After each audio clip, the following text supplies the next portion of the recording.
Good evening and welcome back, ladies and gentlemen, to Season 3, Episode 2, called Transitioning to the New Normal Through Digital Transformation with Arthur Luis P. Florentin, who is the Executive Director of the Civil Service Institute, who after 31 years of service retired from Meralco as Vice President and Head of HRD and also as the Executive Director of Meralco Management and Leadership Development Center. He served for 1 year as General Manager of Waters Philippines, for 2 years as Managing Partner of the Center of Innovation, Change, and Productivity. Good evening once more. Welcome, EDR. And so far, we have reviewed, redesigned, and converted existing classroom courses to webinars, public service values in times of adversities. Before we were conducting public service values programs, Mm. but we aligned this to also be relevant with COVID-19 pandemic and therefore its public service values in times of adversities. Mm. This is red because we have already implemented this. Managers' role in capacity building, gender diversity and social inclusion, developmental conversations for leaders. This is black, meaning that we have already redesigned it, but we have not yet implemented it. Oh. Mm. Ethical leadership, competency-based HRM system, recruitment, selection, and placement system for Prime HRM2, learning and development system for Prime HRM2, performance management system for Prime HRM2. So these are existing programs that we were able to convert already. But aside from that, we designed new courses because of the need of the COVID-19 pandemic. Like for Mm. example, Public Sector Leaders and HR Forum, Public Service Continuity and Recovery. Mm. Because even while all of us are affected by COVID-19 pandemic, the government has to continue providing public service. True. Total wellness in the workplace. Not what we realize is that COVID-19 does not only affect us physically, but also affects our emotional, mental, social, and even spiritual wellness. That's right. Then we have webinar on alternative work arrangements to enable agency leaders not to continue public service even when we are working from home. Webinar orientation on interim guidelines on appointments and other human resource actions for the period of state calamity due to COVID-19 pandemic, leadership in time of pandemic, and then the role of HR in the new normal. So these are the new courses that we have designed and have already implemented and continuously implementing. So from March until May, what we have done was to review and redesign courses. By June, we started already implementing the courses. And as you can see, the number of participants range from 83 to around 400 plus Oh, that's a lot. per batch. But Mm. aside from that, we for some of the courses, we also did live streaming, Mm. and therefore more viewers were able to benefit from the course. So this is June to September, and then September to October. So in those months, we were able to cover 5,000 plus participants. So Oh, that's a given lot. um, in all cases, registrations were closed in less than 2 days. Meaning when we open registration, for example, today, Mm. by tomorrow or 2 days from now, we had to close it because the slots are already filled up. Wow. Right? Because Interesting. people don't have to think twice about, do I need to travel? Do I need to get accommodations? They can just register. As soon as we open registration, they'll just register, and then they can just, attend the courses wherever they are. As long as there's a stable internet, as long as they have a device capable of logging on, That's right. anything's possible. That's right. I think we have to also acknowledge that internet is not that it's not consistent Yeah. across the nation. But then it should not prevent us from accommodating those that are able to. Hmm. Because what we would like to focus on is what is it that we can accomplish in this period of pandemic. So given that, again, I'd like to mention that we did experience this 6 days of digital transformation as we went from changing from classroom training to online learning. And our learnings is that being a change-ready organization is important. I feel that our organization is change-ready because of doing certain interventions that continually improve our capability, especially with respect to general assemblies and being able to monitor our performance. But aside from that, change must be a necessity.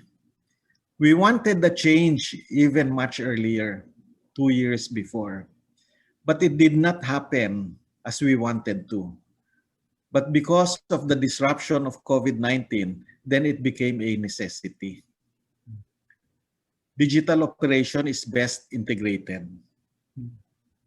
Digital applications can be used not only to improve product, but also to facilitate operations and to foster collaboration.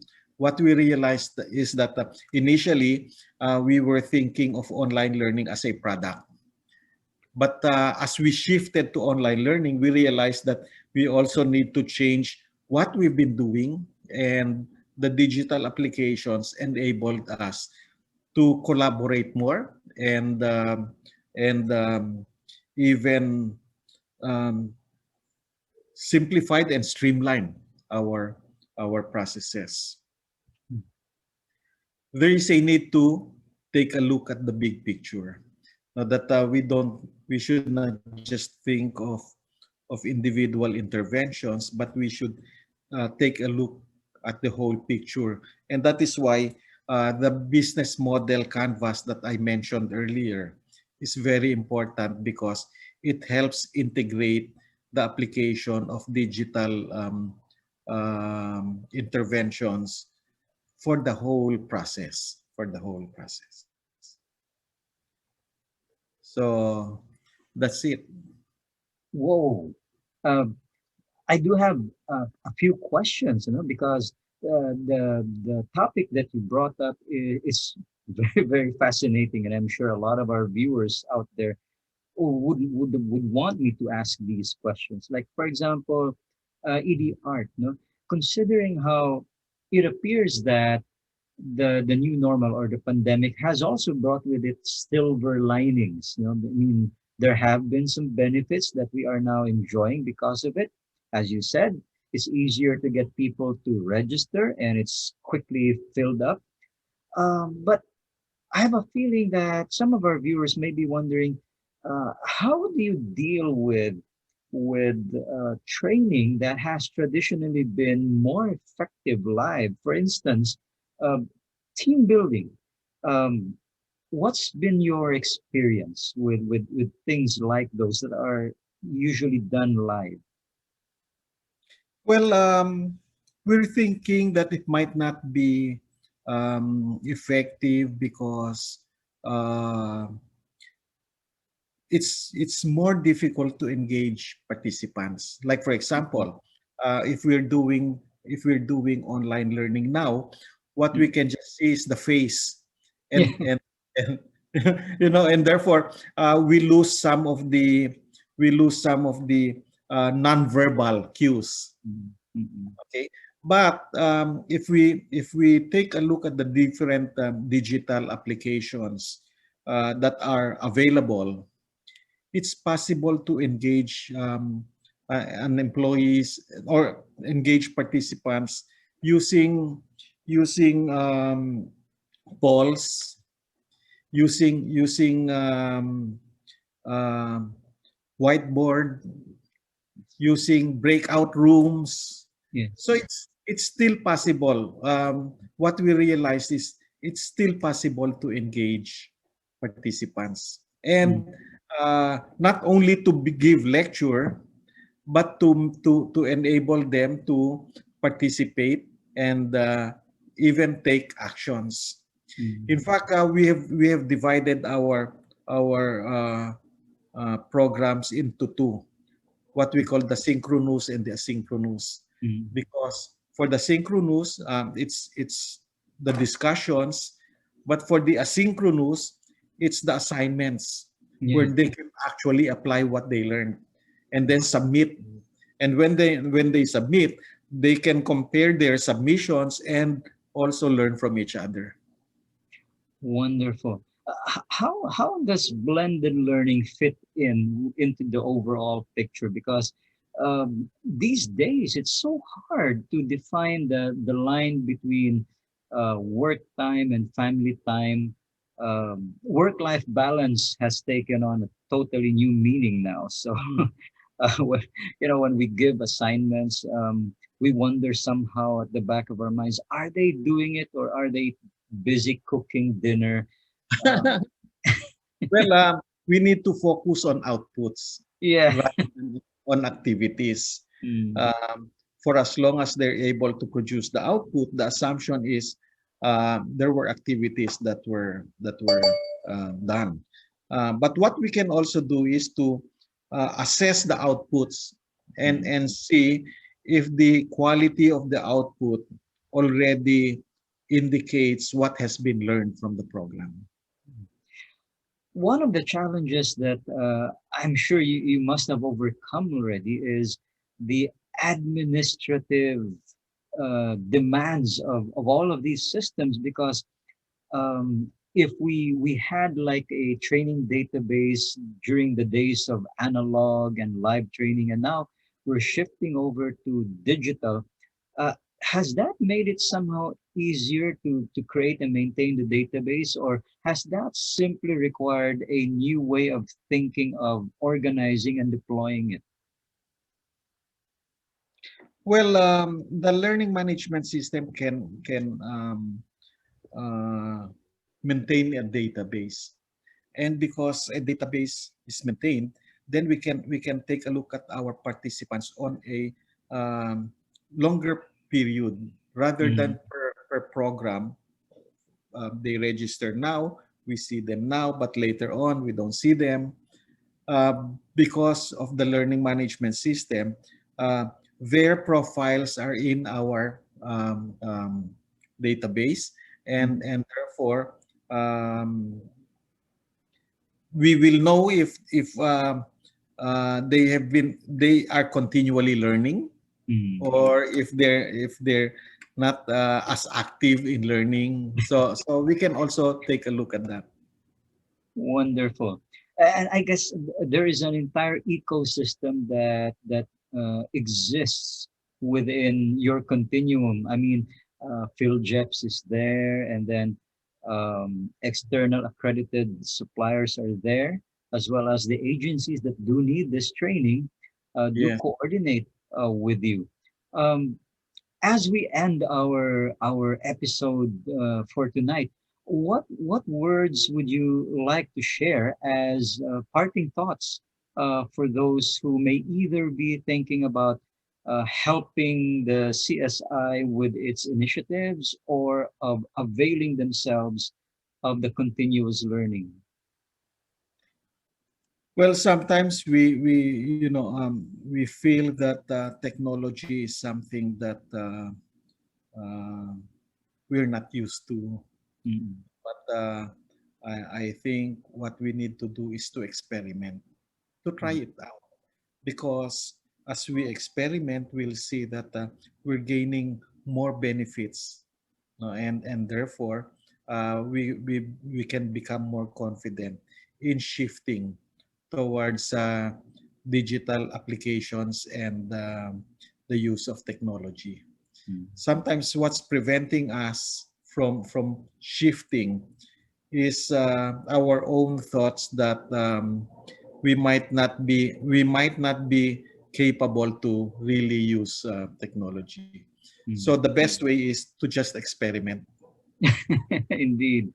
There is curiosity and a little investment in time will pay off great dividends in terms of furthering our goals for learning and growing within the organization. That's right. For example, we're now using Zoom, Yes, we are. and I think we're using Zoom almost every day now. True. But before COVID-19, we haven't even heard about it. Mm, For some, they may have, but for most, they have not heard about Zoom. mm. And yet, it was here since 2011. That's How true. come? How come if we're benefiting so much from Zoom, like for example, we're able to do this interview virtually at Mm-mm, our own convenience, mm-mm. and therefore it's much more advantageous for both of us. So why have we not done it before? That's a good point. That is indeed a good point. Which probably brings up the idea that, oh, because so many people were looking forward to the buffets, to the outings, and to the traveling. So it wasn't just the learning itself, but there were other perks that went along with it. But well, the new normal now certainly has created limits to what we can do. Mm. Mm-mm. So I meant to ask EDR, because everything is so digital, everything is so online now. Um, how do we how do we assure ourselves that we don't become victims of, say, things like cybersecurity issues, or of scams, or of intrusions into our databases? Well, that's why we need to learn more and more about the use of digital applications, because it is also a real threat. And I have heard of some uh, that you know, for example, while facilitating learning, um, some participants can create distractions, Mm, or you might get some participants that you know may want to just create disruptions. mm, So we need to know the features of the different digital applications. Like for example, this Zoom. Initially, people said that this is not secure. mm, But now we know that there is a password, mm, and you can select those that you want to admit or not. mm, And also, you can now require that participants can have only one entry, um, one a single entry device, meaning you once once the link provided you has been used, it cannot be used again. mm. So you know to whom you gave the link, and therefore you're sure that they are the registered participants. So there are certain securities also. Um, while we're making more and more use of um, technology, technology itself keeps on advancing. That's true. It's also making more and more use of us because we all leave digital footprints, and they know more and more about what we like to buy, what we were where we want to go, what we like to learn, what we want to watch. And in some ways that can be creepy, but in other ways it can be beneficial. And would like to invite the audience to tune in to Season 3, Episode 3, featuring Juan M. Roy, who is going to talk to us about developing leaders in the new normal. He is the HROD consulting head of Nomura Research Institute in Manila, as well as the programs chair of the Philippine Society for Talent Development. So, once more, we'd like to remind everybody that learning is a never ending journey with limitless vistas. Good night.